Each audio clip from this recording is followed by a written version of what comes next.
So, Katie, you just released your debut album, Jesus Changed My Life. I love the title of the album. What motivated that? Jesus Changed My Life is kind of what encapsulates all of the songs. It's just different scenarios and stories of how Jesus has changed my life and hopefully how he can change others too. Yeah, I mean, this is powerful, incredible music. And I would imagine, as an artist, when you put this kind of music out there, you know that you're inspiring people, you're reaching believers, you're reaching Mm. people who might not be believers. What is your biggest hope for the album, for the impact that it could have? You know, I really hope that it reminds people that they're not alone because, there was once a season in my life where I felt like very hopeless and like I was all by myself in the battles that I was facing and I know how hard that can feel. It can feel very lonely, very isolated, and I just don't want people to feel like they're by themselves in the battles that they're facing. Whether that's me kind of sharing my experience and kind of relating, or just reminding people that Jesus is with them. Yeah, I mean, that's such a message people need now, right? I mean, you look out and you see how many people are struggling, mental health crisis in this Yeah. country. You see, I mean, overdoses, and people are really, really struggling. And I think even coming out of the pandemic, with all of that chaos, it's a time, human struggle is something that's been with us. Obviously, it's part of the human condition. But I think right Yeah. now, these are the messages people need, right? Absolutely, absolutely. And I felt like, there's a world that kind of just doesn't really want to accept that Jesus kind of is the way, like, Yeah, and yeah. I'm really just trying to encourage people that there's a path that can lead you to peace and redemption and so many great and wonderful things. And I just, I can't express that enough. Yeah, I mean the solution, it's like the solution is right there in front of everybody, right? And it's like, how do you get people there? And even when people get there and they see it, that decision to accept this amazing gift, some people are just not that they're not ready to do it or they don't know enough. And that's where music is so powerful because it really can come in and fill a void. And I know, in your own journey, there's a lot to unpack. I mean, I followed your journey. I have a 7-year-old who just after she turned 6, like right when she turned 6, was diagnosed with scoliosis. And so we've been navigating that journey. And I know your journey Yeah. with that you have shared openly. I don't know, for those who don't know, can you kind of take us through a little bit of what you went through? I know it was a pretty difficult and harrowing journey. Yeah, and I want to say like I'm sorry that your daughter has scoliosis, but at the same time I'm like, God made her that way, and it's like God made me that way, and he didn't really have anything else in mind. We are the way that he created us, and um, Yep. if I'm created in his image, then there's not a single thing about me that I don't want to love. So yeah, so I've had scoliosis. I was actually diagnosed when I was 5, so that's a very similar journey to what your daughter has.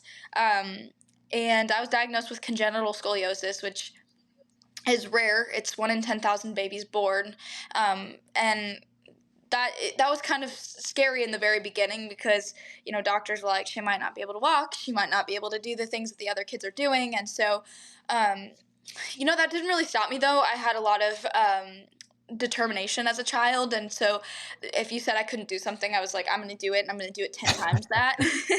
So God clearly made me stubborn and strong for a reason because later on I was going to need that strength in my life because I had back surgery when I was 15 to put metal rods and screws into my spine to straighten it out. And when I had that surgery, I came out on the other side of that, and it was not good. I was in a lot of pain, and I was dealing with a lot of depression and anxiety, and just the mix of so many different things into an equation that just kind of became almost lethal for me. And I, came to a place where I said, God, I can't do this anymore. God, I don't want to do this anymore. And picked up a bottle of pills one day and said it would be that easy, and took it to the bathroom with me. And that bottle of pills somehow fell onto the floor and spilled everywhere. And in that moment, for me, it was just like, all right, God is clearly telling me something here. And Yeah. so it was in that moment for me that God said, hold on, I'm not done yet. And so I picked up those pills and I threw them in the trash can. And, from that day forward, I just reminded myself that I reminded myself every day of Jeremiah 29:11, which was that God had a plan and a future for me. And it was, there are so many beautiful things that could come if I just held on.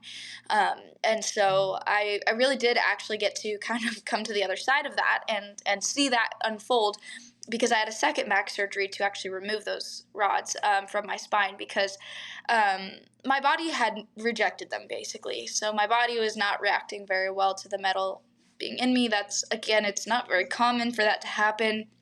It's a very successful surgery. A lot of the people that are like, I've had the same surgery as you, I'm like, you have the metal in though. I do not. Right, um, right. My and wife, by the way, my wife had the same surgery. So my wife had the yeah, surgery and has the metal in, right? So, yeah, and that's what keeps that is what keeps your back in place, right? Essentially, and great. correct what if it works. In your case, I mean, anyway, continue. Yeah, so when I came out of that surgery, there was kind of a little like miraculous thing happened where I came out of that surgery and saw x-rays and actually saw that my spine was straighter without the metal rods and screws in it. But unfortunately, today I cannot say the same. My back is at a 30-degree curve again, which was what I was about at like probably between the ages of like 6 to 9 years old. So that happens. That was actually, a warning that that was probably going to happen. My body would kind of just fall back into it.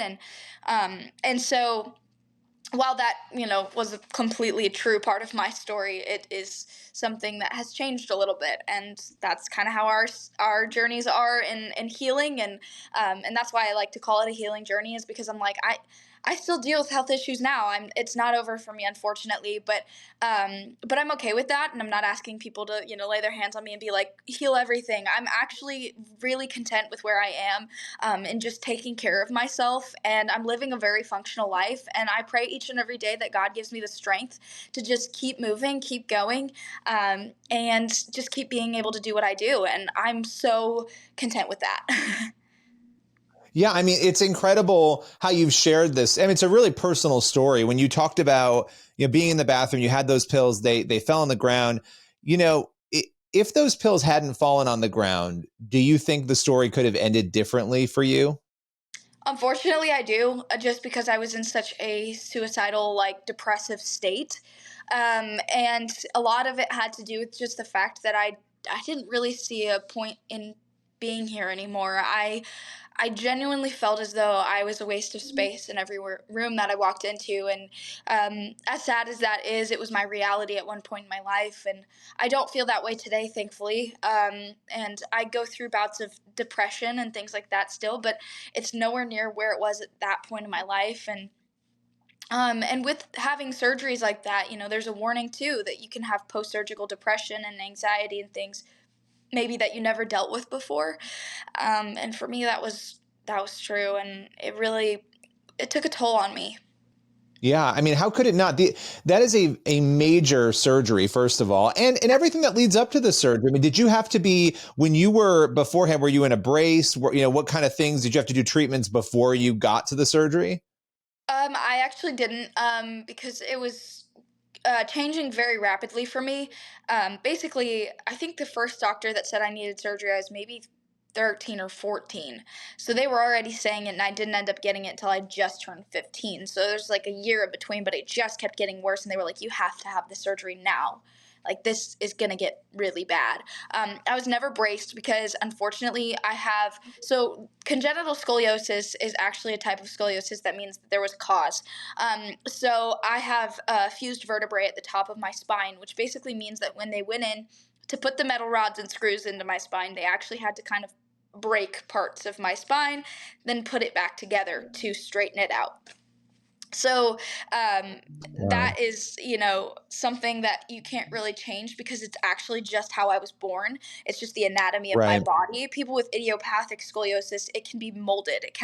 Your spine can kind of be shaped a little bit. So they brace people because they can kind of mold your body basically to stand in a certain position and grow with it, which my body just wasn't going to be able to do that. And that was a bit of an unfortunate thing because could have helped. Even now there are so many advancements in the way that they treat scoliosis, that there would have been probably even treatments for me that wouldn't have been so invasive as this surgery was. But and they do, tethering, which is a little bit more flexible. I'm fused, I'm fully fused. My spine is always going to be that way. It's never going to, it's kind of just a big, massive bone. So, Yeah, I mean, there's so much to your story too. After all of this happens to you and you recover, I mean, yeah. it's crazy how God does things, right? Because you Yeah. now have this incredible music career. You're out there sharing this hope, how you overcame the emotions that came along with this. And could you have ever imagined that you would be where you are right now? When you go back to that moment in the bathroom with the pills and you look at where you are, what goes through your heart and your mind? You know, I don't think I ever could have imagined it, but looking back on my life, I can see how God was kind of planting the seeds over the course of many years. When I was 17, I went to my first concert ever. Actually, I was incorrect when I said this before. I thought my first concert ever was Carrie Job, but it was actually technically like a Mercy Me Need to Breathe. Like it was a big festival that I went to. And so that was one of my first concerts. But my second concert is really the one that kind of changed everything for me. I went to a Carrie Job concert and just felt the Holy Spirit moving in me for the first time. And it was a very different feeling, something that I wasn't used to growing up kind of in Baptist. Being Baptist is different than, we don't really talk about the Holy Spirit as much. But basically, I felt the Holy Spirit for the first time. And that didn't turn into me becoming a Christian musician right after that. It actually took about another year and a half before I really decided that, oh, maybe this is what I've been called to, But after having that second surgery, I came out of that surgery and I just felt like the Lord had placed it on my life to just live for Him, whether that was in music or outside of music. It was just going to be me wholehearted into whatever He called me to. And I kind of didn't really know where I was going to land because I became a certified medical assistant in high school. Thought I was going into the medical field, really thought that like I was going to have just a normal job. Like, I don't know. I just felt like I was being called that direction, and it really was not where God was calling me to at that time, because He kept opening doors that were leading me closer and closer to getting into Christian music. And I was like, oh my gosh, I think I need to follow this. And God placed a person in my life who has encouraged me and been a great mentor to me, and pushed me in my writing abilities of Christian music. And so that kind of turned into me becoming incredibly passionate about Jesus and incredibly passionate about Jesus music. Yeah, that's amazing. And you've got this album now. You're inspiring people. Again, Jesus changed my life. People need to go out and grab that and listen to it. It's such an amazing message and a great title for an album. Just as we round out, to a close here, because I mean, there's so Yeah. much we could talk about, but I want to respect your time. Thank you. What would you say to somebody? Because there may be somebody watching, listening right now Yeah. who is feeling like you were that day in the bathroom, right, with the pills, Mm. and they're struggling. What would you say to them about hope? I would say the hope is not gone, because hope is Jesus, and Jesus is alive, and He's with you.